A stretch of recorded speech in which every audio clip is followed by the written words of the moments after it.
Kairana Lok Sabha seat से Bharatiya Janata party ने प्रदीप चौधरी को अपना कैंडिडेट बना करके भेजा है। वर्तमान में भी कैराना से सांसद है। प्रदीप जी हमारे साथ है। सर, किन मुद्दों को लेकर अब चुनाव में? हमारी भारतीय जनता पार्टी की सरकार ने, आदरणीय मोदी जी के नेतृत्व में चलने वाली सरकार ने देश के अंतिम पायदान पर बैठने वाले व्यक्ति तक योजना का लाभ दिया है। जिस सेक्टर में सरकार ने काम करने की आवश्यकता थी, उसी सेक्टर में सरकार ने बेहतर परिणाम निकाले हैं, उस पर काम किया है। आज देश की जनता प्रसन्न है, खुश है और आदरणीय मोदी जी को तीसरा कार्यकाल देने के लिए तैयार बैठी है।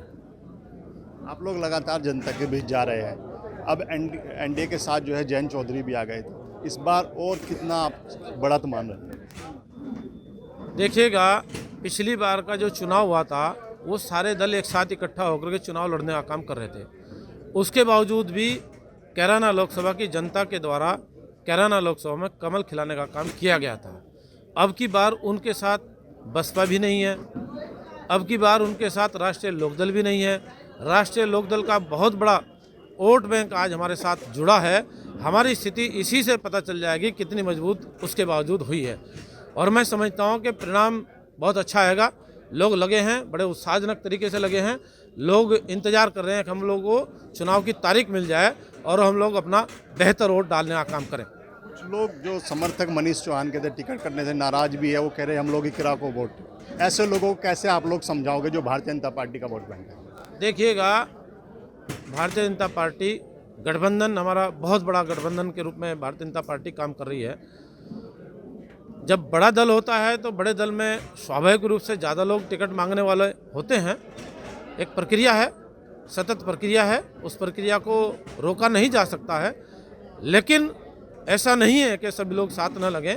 सभी लोगों के साथ बातचीत करने का दौर जारी है, बातचीत हो भी चुकी है। सभी लोग मिलकर के चुनाव लड़ने के लिए तैयार हैं। सभी लोग मिलकर के चुनाव लड़ेंगे और लड़वाएंगे और चुनाव में परिणाम बेहतर निकालने का काम करेंगे। जनता को क्या मैसेज दोगे? खैर, मेरे क्षेत्र के जनता के लोगों के लिए यही मैं मैसेज देना चाहता हूं कि हम लोगों ने एक बेहतर परिणाम निकालने का काम जिस प्रकार से किया है और जिस प्रकार का 2 बार का कार्यकाल मोदी जी को देने का काम किया है, देश की जनता के लिए हमारी सरकार ने भी ये कहने का काम किया है और हम लोग भी ये कहना चाहते हैं, हमें आगे फिर बेहतर परिणाम निकालने का काम करना है ताकि देश को आगे बढ़ने में एक अच्छा अवसर मिल सके, देश को तरक्की की राह देखने का अच्छा अवसर प्राप्त हो सके, देश की आर्थिक स्थिति और मजबूत होने का काम हो सके और देश के भले के लिए बड़े निर्णय जो अभी शेष हैं वो हो सकें। ऐसा मैं अपने क्षेत्र की जनता से अपील करना चाहता हूँ।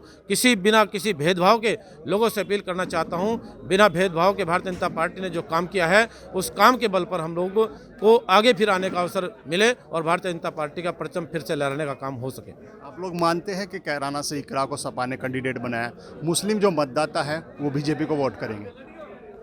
निश्चित रूप से जो लोगों को लाभ मिला है, योजनाओं से संतुष्ट हैं, दूसरे दलों की सरकार या समाजवादी पार्टी की सरकार रही है, कांग्रेस की सरकार रही है, इन दलों ने बहुत लंबे समय तक राज किया है। लेकिन एक उपलब्धि तो बता दो, कोई एक उपलब्धि उनकी मिलेगी नहीं।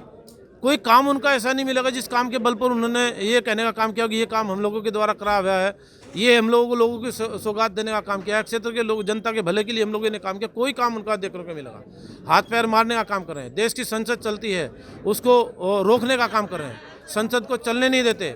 स्पीकर साहब कहते हैं, बार बार कहते हैं, सरकार कहती है कि अपने विषय रखिएगा, अपने एजेंडे पे बात करिएगा, विधेयक पारित करने में आप लोग सहयोग करने का काम करिएगा, तर्कसंगत अपनी बात रखने का काम करिएगा। लेकिन कोई तर्कसंगत बात नहीं, कोई एजेंडा उनका नहीं है। संसद की कार्य में व्यवधान डालना, देश के लिए जो अच्छे निर्णय होने के काम होते हैं उनमें व्यवधान डालना ही एक विपक्ष का एजेंडा हो गया है। विपक्ष के पास आज की तारीख में कोई एजेंडा नहीं है, कोई कार्यक्रम नहीं है, कोई योजना नहीं है, कोई उपलब्धि उनकी नहीं है। भारतीय जनता पार्टी ने बहुत सारे देश के लिए काम किया है और उन उपलब्धियों की बदौलत हम लोग जनता के बीच में जाने का काम कर रहे हैं। क्षेत्र की कुछ जनता कहना है आप लोग क्षेत्र से दूर है।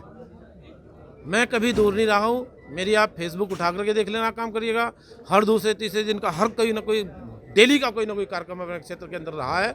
हाँ, इतना जरूर है कि क्षेत्र लंबा चौड़ा हो जाता है, कहीं हो सकता है कहीं देर कहीं हुई हो, लेकिन मैं इस बात को ये श्योर करना चाहता हूँ, जो पिछली बार ऐसी बातें रही हैं उनको हम आगे नहीं आने देंगे। बड़े विश्वास के साथ अपनी जनता का भरोसा, और जनता ने मेरे ऊपर जो भरोसा किया था, लोगों को भरोसा देना चाहता हूँ, जो काम आप लोगों के रह गए होंगे उनको प्राथमिकता पर आगे चल करके पूरा करने का काम किया जाएगा। बहुत बहुत धन्यवाद। तो ये थे प्रदीप चौधरी का कहना है कि जो काम काज जनता के रह गए तो उन्हें मैं फिर से पूरा करने का काम करूँ। शोगी सालिम के साथ मैं रविंद्र सुलानिया, भारत समाचार।